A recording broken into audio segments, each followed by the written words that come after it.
Assalamualaikum warahmatullahi wabarakatuh. Perkenalkan, nama saya Yolanda. Saya berasal dari kelas 2 CPIKI dengan jurusan Teknik Informatika. Di video kali ini saya akan membahas tentang kurban. Yang pertama, tentang pengertian kurban. Yang kedua, dalil kurban. Yang ketiga, hukum berkurban. Yang keempat, waktu berkurban dan tempatnya. Yang kelima, ketentuan berkurban. Yang keenam, orang yang berhak menerima kurban. Yang pertama, tentang pengertian kurban. Kurban berasal dari bahasa Arab, yaitu kurban yang berarti dekat. Di dalam ajaran Islam, kurban disebut juga dengan al-hudiyah dan adahiyah, yang berarti binatang sembelihan seperti unta, sapi, atau kerbau, dan kambing yang disembelih pada hari raya Idul Adha dan hari-hari tasyrik sebagai bentuk takarub atau mendekatkan diri kepada Allah. Dalam perspektif syariat, kurban memiliki makna ritual, yakni menyembelih hewan ternak yang telah memenuhi kriteria tertentu dan pada waktu tertentu, yaitu pada hari nahar tanggal 10 Zulhijjah dan hari tasyrik tanggal 11 sampai 13 Zulhijjah.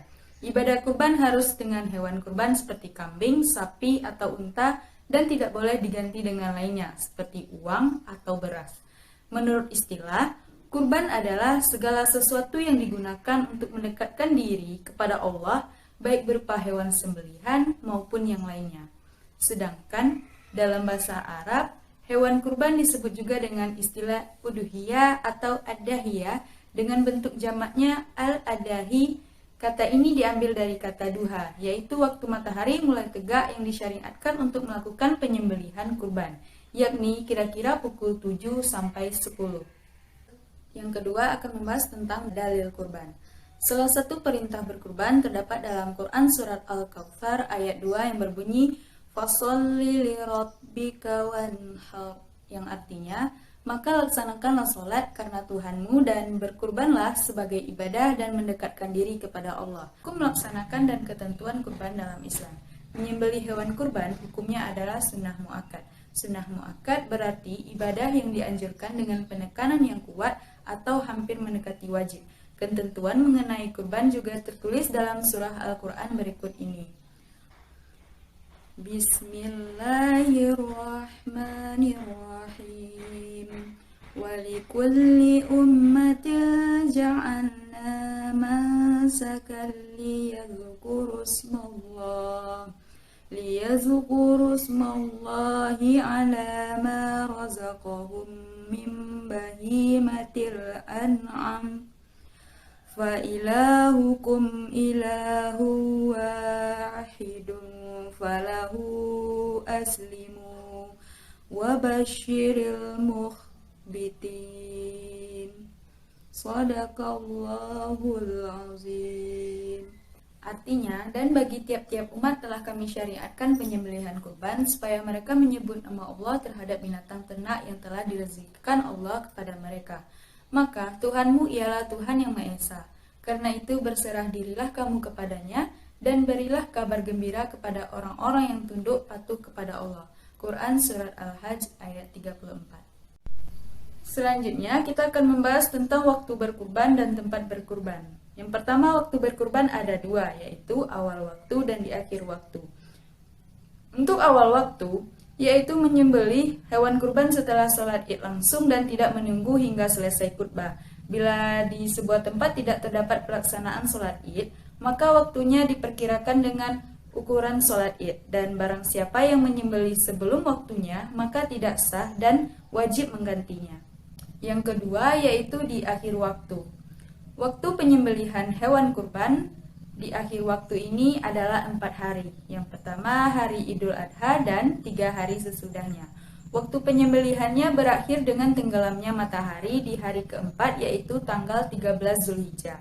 Alasannya disebutkan oleh Ibnul Qayyim sebagai berikut. Yang pertama, hari-hari tersebut adalah hari-hari Mina. Yang kedua, hari-hari tersebut adalah hari-hari tasyrik. Yang ketiga, hari-hari tersebut adalah hari-hari melempar jumroh. Yang terakhir, hari tersebut adalah hari yang diharamkan puasa padanya. Selanjutnya, tempat kurban. Diutamakan tempat penyembelihan kurban adalah di dekat tempat sholat Idul Adha, di mana kita sholat. Misalnya lapangan atau masjid. Sebab Rasulullah Shallallahu Alaihi Wasallam berbuat demikian sesuai dengan hadis riwayat Bukhari. Tetapi itu tidak wajib, karena Rasulullah juga mengizinkan penyembelihan di rumah sendiri sesuai dengan hadis riwayat Muslim. Selanjutnya, kita akan membahas tentang ketentuan hewan kurban dalam Islam. Dalam kurban, binatang yang dibolehkan untuk disembelih adalah domba, kambing, sapi, dan unta.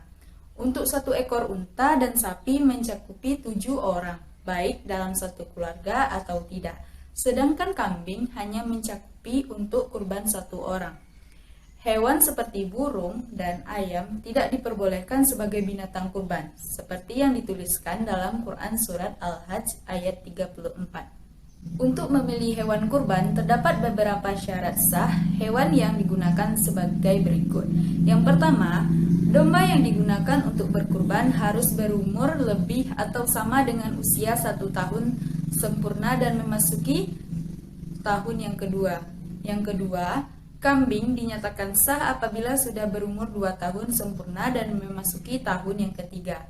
Yang ketiga, sapi untuk berkurban sah ketika sudah berumur 2 tahun sempurna dan memasuki tahun yang ketiga. Selain itu, beberapa hal yang harus diperhatikan sebelum memilih hewan kurban. Berikut adalah hal-hal yang menyebabkan hewan kurban tidak sah. Yang pertama, hewan yang salah satu matanya buta atau cacat. Yang kedua, binatang pincang pada salah satu kaki. Yang ketiga, hewan yang sakit dan sangat kurus. Yang keempat, binatang yang terputus sebagian atau seluruh telinganya serta sebagian atau seluruh ekornya. Selanjutnya kita akan membahas tentang orang-orang yang berhak menerima daging kurban. Daging hewan kurban tidak hanya dibagikan atau dimakan oleh orang yang berkurban dan keluarganya, tetapi juga diperintahkan untuk diberikan kepada orang lain. Daging kurban diperuntukkan untuk 3 orang. Yang pertama, orang yang berkurban dan keluarganya. Mereka yang melaksanakan kurban beserta keluarganya dianjurkan memakan sebagian daging kurban. Dalam hadis riwayat Imam Al-Baihaqi yang menjelaskan bahwa Rasulullah Shallallahu Alaihi Wasallam tidak makan apapun ketika Idul Adha hingga kembali ke rumah.